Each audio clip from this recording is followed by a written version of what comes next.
நிதி ஆயோக் கூட்டத்தில் கலந்து கொள்ள கடந்த 10ஆம் தேதி டெல்லி சென்றார் முதல்வர் விஜய். அரசுமுறை பயணத்தை முடித்துக்கொண்டு இன்று கர்நாடகாவின் மங்களூருக்கு சென்றார். அங்கிருந்து கொல்லூர் மூகாம்பிகை கோவிலுக்கு சென்று சிறப்பு பூஜையில் கலந்து கொண்டார்.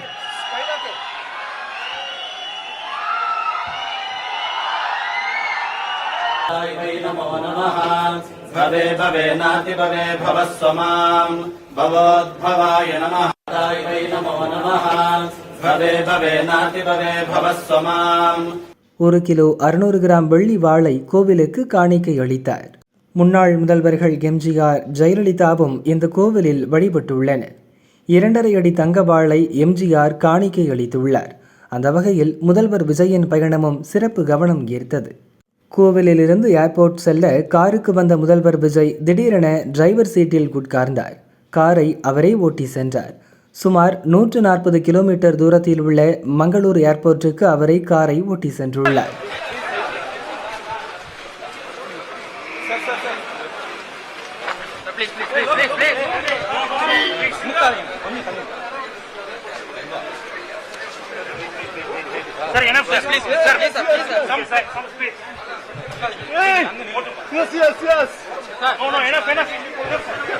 கொல்லூர் கோவிலுக்கு போகும்போதும் மங்களூருக்கு திரும்பும் போதும் விஜயை பார்க்க வழிநெடுகிலும் மக்கள் திரண்டு உற்சாக வரவேற்பளித்தனர்.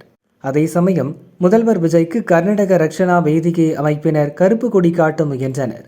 அவர்களை போலீசார் தடுத்து கைது செய்தனர். மேகதாது அணை விவகாரத்தில் கர்நாடக அரசு முயற்சிக்கு தமிழக அரசு எதிர்ப்பு தெரிவிப்பதால் கருப்பு கொடி காட்டியுள்ளனர்.